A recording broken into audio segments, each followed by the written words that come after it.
Selection थोड़ा अलग है सबसे, ठीक है। अभी मेरे पास 8 जॉब का ऑफर है। ये लाइन गई ना, मेरा कुछ अलग है। मैंने सोचा पेपर आउट करके तो नहीं आया। मेरा अलग है एक्चुअली। अभी मैं एसडीओ हूँ गाजियाबाद में लोनी, और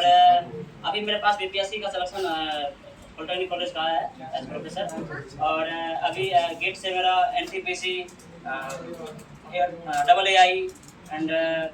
कोल इंडिया, और इससे पहले मैं रेलवे में डीएफसी में एक्जीक्यूटिव इंजीनियर था। एक्जीक्यूटिव वहाँ पे मैं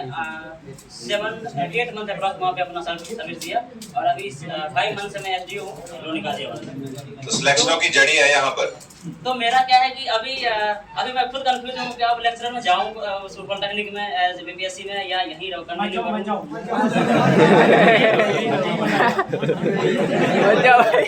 और क्या है कि जैसे अभी इस बार मैं सिविल सर्विस दिया हूँ, उसमें प्रीलिम्स होने का चांस है, तो इसलिए मेरा है कि अभी भी मैं अब सेटिस्फाइड नहीं हूँ। मुझे अभी भी लग रहा है कि अभी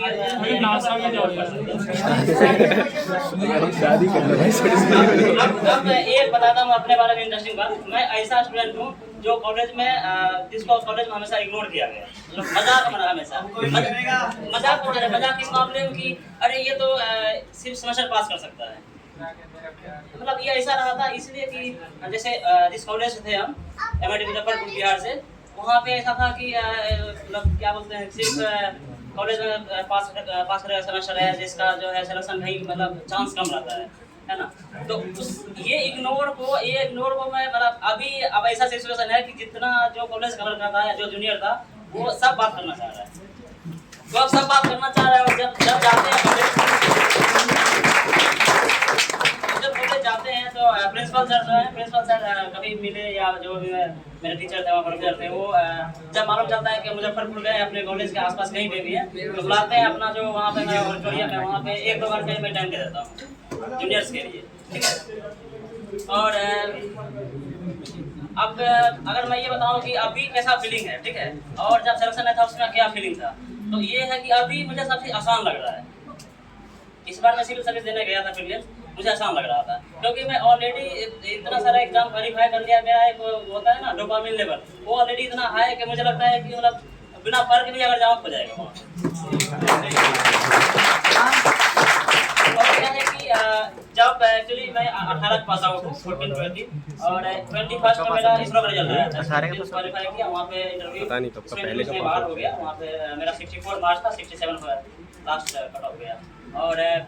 बार्क इंटरव्यू हवाई रिसर्च साइंटिस्ट का मैं इंटरव्यू 3 बार वहाँ पे दिया हूँ, इंटरव्यू सेलेक्ट नहीं हूँ बार्क में, और फिर DRDO का भी दिया हूँ। तो मेरा जो था मेन मोटो था कि मुझे इसरो साइंटिस्ट बनना है, इसलिए मैं इसरो का ही टारगेट रखा था, बट इसरो का वैकेंसी उसका आया नहीं। फिर उसके बाद है गेट लगातार, गेट में 4 बार क्वालिफाई किया हूँ, इस बार मेरा 600 रैंक है, इस बार नहीं लास्ट 2020। और फिर मेरा स्टार्टिंग जैसे रहा, फर्स्ट टाइम गेट डिस्क्वालीफाई हो गया 18 में, फिर उसके बाद 5000 रैंक, 2000 रैंक, 1000 रैंक, 600 रैंक, ऐसे करके मेरा आता रहा, ठीक है। और ये था हमेशा मुझे कि मुझे रुकना नहीं। और मेरा अगर आप जैसे पूछते हैं आप लोग मतलब कैंडिडेट से कि सेल्फ मोटिवेट कैसे रहे, या मतलब कि कितने घंटे आप पढ़ाई किए, इस सब का आंसर अगर मैं बताऊँ तो मेरा क्या था पढ़ने का तरीका। मेरा था कि अभी भी हम जो है सिलेबस अकॉर्डिंग नहीं पढ़ते। मेरा क्या था जैसे कि अगर नेटवर्क है वहाँ पे अगर थेवेनिन थ्योरम का ओरिजिन क्या है या उसका एप्लीकेशन क्या है उसके बारे में डेप्थ पढ़ने में मुझे 2 दिन लग जाए या 4 दिन लग जाए, मैं उसको सब समझ के ही छोड़ देता हूँ। और उसके जो भी क्वेश्चन हो या तो गेट के या ES के या किसी जैसे इसरो साइंटिस्ट या बार साइंटिस्ट या इंटरव्यू के, वो सारे जब तक ग्रेस नहीं बन जाता तब टॉपिक को छोड़ना नहीं था। जैसे एक आप लोग जो इलेक्ट्रिकल हो गया उनको मालूम होगा स्पीड ट्रिगर पढ़ना होता है, स्पीड ट्रिगर है या मल्टीमीटर है। इस कॉन्सेप्ट को जब कोचिंग फर्स्ट टाइम पढ़े तो कुछ समझ नहीं है, पढ़ने नहीं पड़ा, मैं इसको जाके लगातार 1 हफ्ते तक पढ़ा,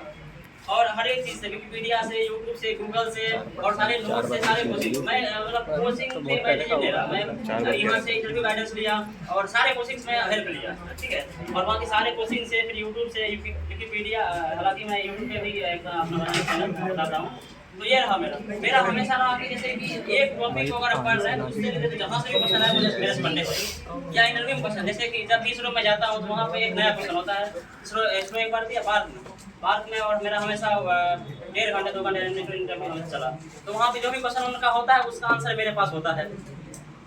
एक्चुअली वहाँ पे क्या है कि बाढ़ में क्या है कि 200 लोग को बुलाते हैं, 200-250 लोग को, और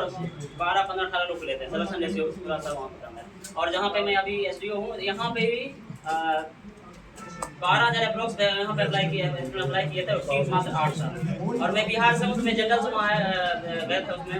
ऑफिशियल में, तो मुझे था ही नहीं कि मतलब मुझे विश्वास नहीं था कि मैं 8 लड़के के बीच में आ पाऊँगा, और मेरा रैंक 5वां आया वहाँ पे। तो अभी वहाँ पे मैं SSD हूँ, और अभी जो इस BPSC का रिजल्ट है, यहाँ भी मैं जनरल से वेरीफाई कि मेरा कैटेगरी है, बट मेरा रहता है मेरा कैटेगरी छोड़ हमको जनरल में जाना है। इतना कैटेगरी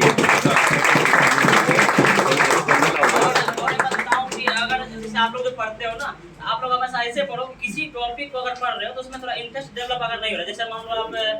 मशीन पढ़ रहे हो, वहाँ डेवलपमेंट उसमें आपका वो है ना इंटरेस्ट, तो आप क्या करो किसी एक टॉपिक पे रिसर्च टाइप से पढ़ो। इस टॉपिक में जैसे DC मशीन है, AC मशीन है, दोनों में डिफरेंस क्या है, या इसका यूज कहाँ कर सकते हैं, इसका यूज कहाँ कर सकते हैं, इसके न्यूमेरिकल्स जैसे मान लो फार्मूला आपको याद करने हैं, आप फार्मूला से याद नहीं हो रहे हैं, तो क्या करना है उसके लिए मेरा मेन फंडा था कि टेस्ट ही लगाता था, और टेस्ट में फार्मूला गलत करता था मैं, मतलब जानबूझ के नहीं, मेरे मान लो गलत हो गया, फिर लगा कि मेरा मार्क्स फार्मूला गलत कारण घटा है, फिर उसी फार्मूला को फिर से याद करके और फिर उस टेस्ट को लिखता था,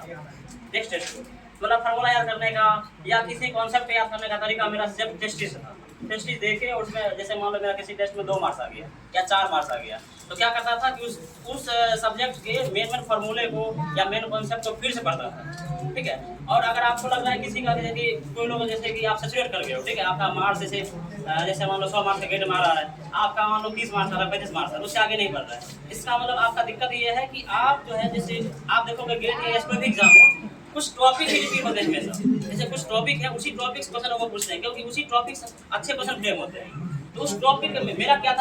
उसमें क्या था कॉन्सेप्ट कि मैं उस टॉपिक का लिस्ट बनाता था, जैसे कि नेटवर्क है, उसमें जैसे कि नेटवर्क में जैसे थेवेनिन थ्योरम हुआ, ठीक है, नॉर्टन थ्योरम हुआ, इस टाइप के टॉपिक से ही क्वेश्चन आते हैं हमेशा, भले न्यूमेरिकल में मतलब उसमें ऐड करते हैं, है ना, जैसे कि कंट्रोल सिस्टम हुआ, वहाँ पे जैसे RS क्राइटेरिया है, तो इस टाइप के जो की पॉइंट है वहीं क्वेश्चन आते हैं, भले कोई भी एग्जाम। तो मैं उस सब का लिस्ट बना लिया था, और उस लिस्ट के अकॉर्डिंग ही हर एक जो टॉपिक है और हर एक जो कॉन्सेप्ट है उसको मैं लिखता था, ऐसा नहीं मैं पूरा सिलेबस पढ़ना, तो मैं उसी मतलब कौन साइज में जैसे होता है ना, जैसे कि सिग्मा सिस्टम हुआ, उसमें से जैसे पूरा सीरीज हुआ या ट्रांसफॉर्म हुआ या ट्रांसफॉर्म हुआ, उसका क्या है कि उसका जो मेन क्वेश्चन है, जो क्वेश्चन मेरा रिपीट हो रहा है, उसका मैं लिस्ट बना लिया क्वेश्चन का, उसी लिस्ट के अकॉर्डिंग उसका रिसर्च करता था कि इस जैसे यूट्यूब से किसका आंसर क्या हो सकता है, या किसी टीचर से या अपने सीनियर सर से, तो मैं उसी जब तक क्वेश्चन का आंसर मेरे से मतलब जब तक मुझे ऐसा लगे कि हम किसी को पढ़ा सकते हैं इस क्वेश्चन इसके बारे में, तब तक छोड़ता नहीं था कॉन्सेप्ट, मतलब उस टॉपिक को।